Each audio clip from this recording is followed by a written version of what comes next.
আসসালামু আলাইকুম viewers, welcome to my channel Ruksana Selaighor. আপনাদের সবাইকে স্বাগতম। আজকে আপনাদের দেখাবো বাচ্চাদের এই শর্ট কামিজটি আমি কীভাবে তৈরি করেছি সেটা আপনাদের সাথে শেয়ার করব, এবং এই ডিজাইনটা কিভাবে তৈরি করেছি সম্পূর্ণ থাকবে এই ভিডিওতে। তো চলেন শুরু করা যাক। তো এই ড্রেসটা যে লাস্টে যে আমি সেলারটা দেখিয়েছি, ওই প্যান্টটাও কিন্তু সাথে মোট 1 গজ পরিমাণ আমার কাপড় লেগেছে। এটা চওড়া নিয়েছি 8.5 ইঞ্চি এবং লম্বা নিয়েছি 19 ইঞ্চি। এটা হচ্ছে 2 বছর বেবির জন্য, আপনারা যে কোনো বয়সের বেবির জন্য তৈরি করতে পারেন। এখানে গলার জন্য আমি 2 ইঞ্চি পরিমাণ নিয়েছি এবং লম্বা নিয়েছি 3 ইঞ্চি। পুটের জন্য এখানে আমি 3.5 ইঞ্চি বা 3 ইঞ্চি আপনারা যে কোনো নিতে পারেন। আমি 3.5 ইঞ্চি পরিমাণ নিয়েছি। আর এখানে হাতার জন্য আমি বগলের জন্য আমি 5 ইঞ্চি পরিমাণ নিয়েছি। বডিতে আমি 13 ইঞ্চি পরিমাণ রাখবো, অর্থাৎ 6.5 নিয়েছি। এখানে যে আমি ফাড়াটা দিব, কামিজের যে ফাড়াটা হবে সেখানে 10 ইঞ্চি পরিমাণ কাটতে হবে দেখেন। আর কোমরের জন্য আমি 8 ইঞ্চি নিয়েছি। এখানে কোমর আমি বডির থেকে 1 ইঞ্চি কম নিয়েছি এবং ফাড়ার ওখানেও আমি বডির সেম মাপটা নিয়েছি। আর নিচে আপনার ঘের যতটুকু দিবেন আমি 7 ইঞ্চি পরিমাণ 7.5 ইঞ্চি পরিমাণ নিয়েছি। তারপর দাগ দিয়ে আমি এখানে কামিজটা কেটে নিব। তো এটা আর ওই প্যান্টটা তৈরি করতে কিন্তু আমার 1 গজ পরিমাণ কাপড় লেগেছে 2.5 হাত বহরের, ঠিক আছে। তো সেই জন্য আমি পার্ট করে কেটে নিয়েছি। আর এই দেখেন আমি 10 ইঞ্চি পরিমাণ যেখানে দাগ দিয়েছিলাম সেখানে আমি এখানে একটা চিহ্ন দিয়ে দিব, যে ওই পর্যন্ত আমার বডির এই পাশে সেলাইটা হবে, আর ওইখান থেকে আমার নিচ পর্যন্ত আমার ফাড়াটা হবে। সেই জন্য আমি একটা চিহ্ন রেখেছি। এরপর আমি ফার্স্ট পার্টের আমি এই যে 3 ইঞ্চি পরিমাণ রেখেছিলাম গলার জন্য, সেখানে আমি গোল গলাটা কেটে নিব। আর সেকেন্ড পার্টটা কিন্তু কাটা যাবে না, সেকেন্ড পার্টটাই এবার আমি 1 ইঞ্চি পরিমাণ কাটবো। তো দেখেন এখানে আমি 1 ইঞ্চি পরিমাণ কেটে নিব। যে 1 ইঞ্চি পরিমাণ আমি দাগ দিয়ে নিচ্ছি।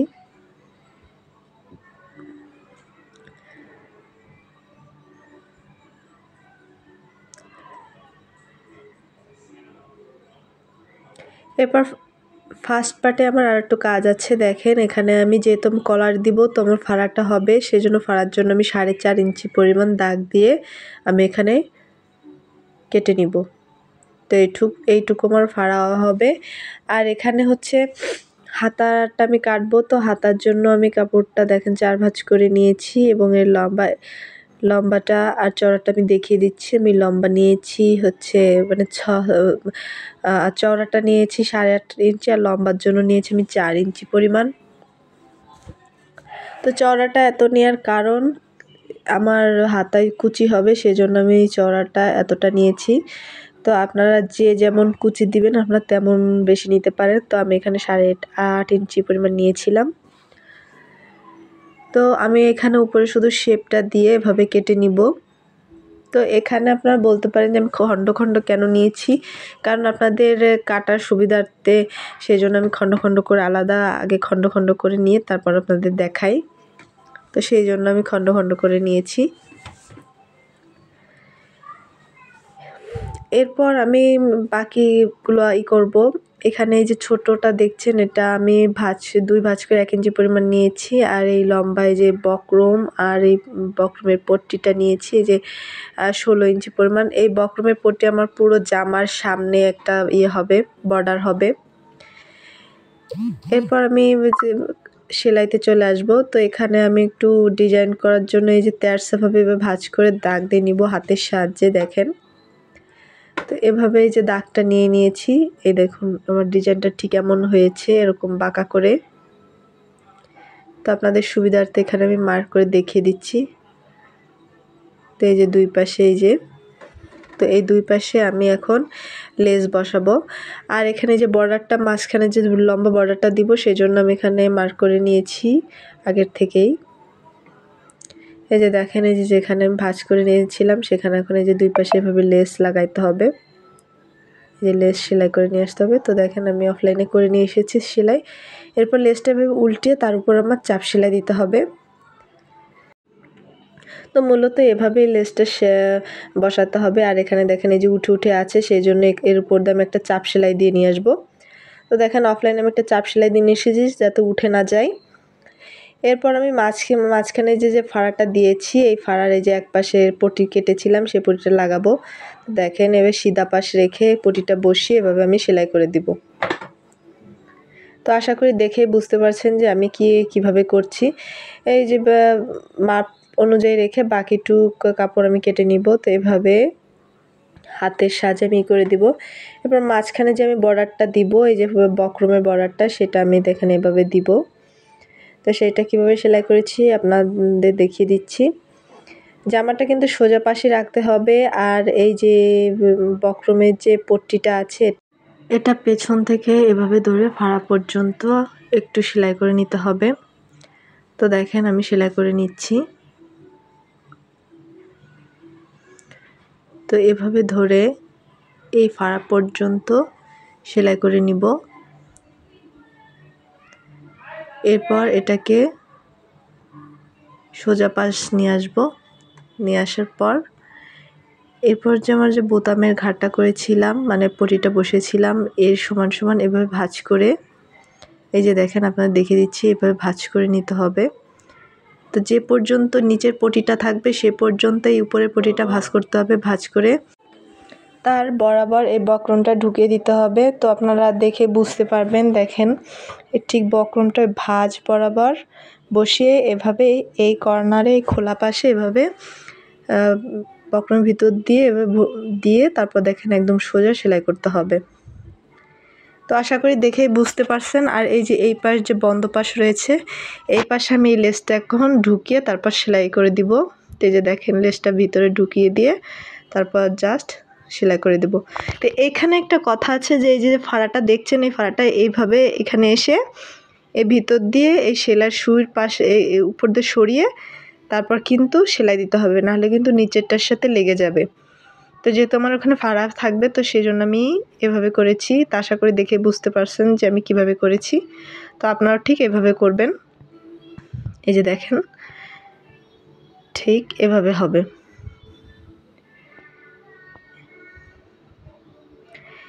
তো এরপর আমার ব্যাক পার্টের কাজ আছে। তো ব্যাক পার্টটা এর উপর এভাবে বসিয়ে আমি পুটটা লাগিয়ে নেব। এই দেখেন আমি পুটটা সেলাই করে নিয়ে এসেছি।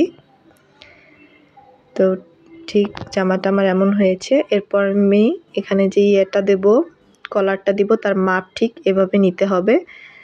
কলারের মাপ কিন্তু এভাবেই নিতে হবে। তো এখানে আমার কত ইঞ্চি হয়েছে 15 ইঞ্চি পরিমাণ কলারটা কাটতে হবে। তো কলারটা কিন্তু আমি প্রথমে কেটে দেখাইনি, সেলাইয়ের পর যতটুকু হবে ততটুকু আমার কাটতে হবে। তো এই কলারটা আমি এভাবে কাটবো। তো দেখেন আপনারা দেখে বুঝতে পারছেন আমি 8 ইঞ্চি লম্বা নিয়েছি, 3 ইঞ্চি চওড়া নিয়েছি। এখানে 1 ইঞ্চি পরিমাণ বাদ রেখে আমরা গলার পটিটা যেভাবে কাটি ঠিক সেমভাবে এটাও কাটতে হবে। তো এখানে আমি কলারটা 1 ইঞ্চি পরিমাণ রাখবো।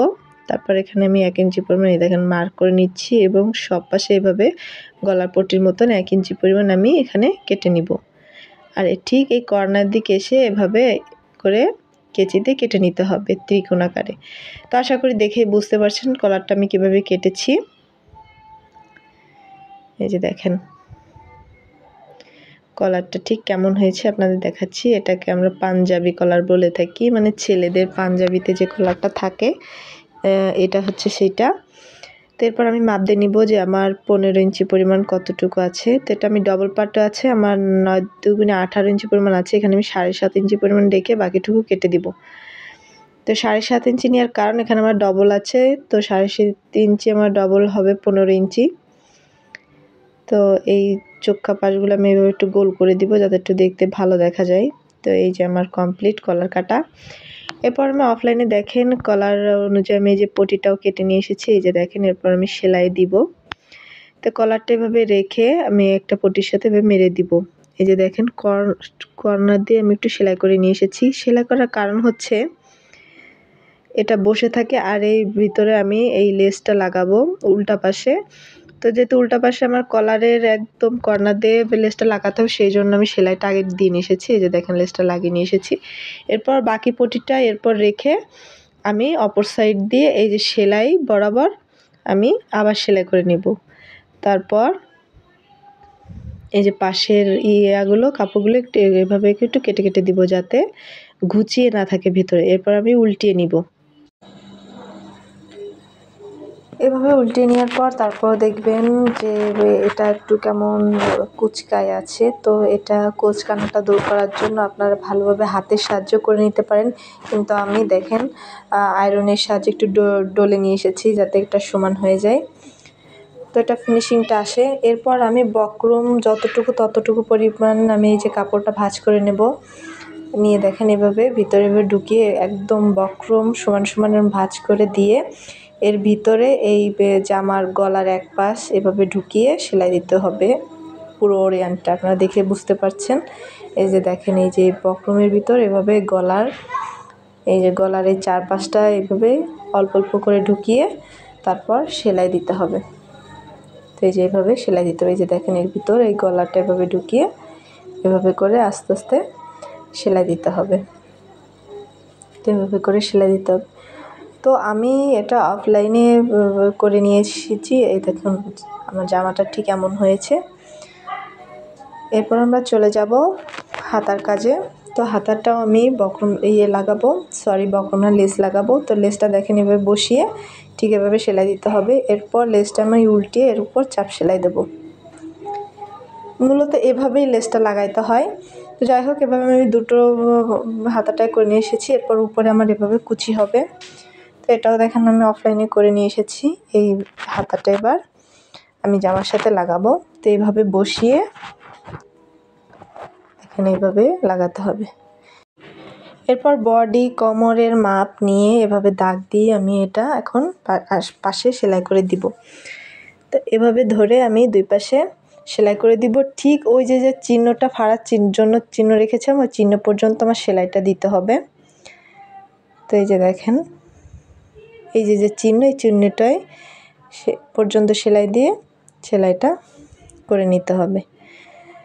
তারপর দেখেন এই যে এখন পাশে যে এই যে সে চিহ্নর ওইখান থেকে বাকি যে কাপড়টুকু আছে এভাবে ভাঁজ করে নিতে হবে। এই দেখুন দুই পাশে ভাঁজ করে নিয়ে এসেছি আপনাদের সুবিধার জন্য। এরপর এই ভাঁজটা এভাবে ভাঁজ দিয়ে কর্নার দিয়ে এরকম মানে কামিজ যেরকম সেলাই করেন সেরকমই সেলাই দিয়ে নিতে হবে। তো কামিজে হচ্ছে যে এই ফাড়ার এখানে যে সেলাইটা দুই পাশেই সেলাই হয়, কিন্তু আমি এখানে বাচ্চাদের শর্ট কামিজে আমি একটা সেলাই দিব। তো দেখেন দুই পাশে এভাবে সেলাই দিয়ে নিতে হবে। তো একটা সেলাই থাকবে, দুই পাশে আমি সেলাই দিব না। তো এভাবে আমার দুই পাশের ফাড়া এভাবে সেলাই দিয়ে নিয়ে এসেছি এবং নিচে আমি ঠিক হাতার মতন এভাবে লেসটা লাগিয়ে নিব। তো দেখেন জামাটা কমপ্লিট। তো কেমন হয়েছে সবাই কমেন্ট করে জানাবেন। ভিডিওটি ভালো লাগলে লাইক, কমেন্ট এবং শেয়ার করে দেবেন। আর এই যে ফাড়াটা দেখছেন এখানে আমি টিপ বোতাম অফলাইনে লাগিয়ে নিয়ে এসেছি। আর এর সাথে প্যান্টের টিউটোরিয়ালটা আমি এই ভিডিওতে রাখিনি, তবে আপনারা চাইলে এই প্যান্টের যে লেসটা আমি লাগিয়েছি সেই লেসটা কিভাবে লাগিয়েছি এটার রিলস ভিডিও আমি দিয়ে দেবো, আপনারা সেখান থেকে দেখে নেবেন।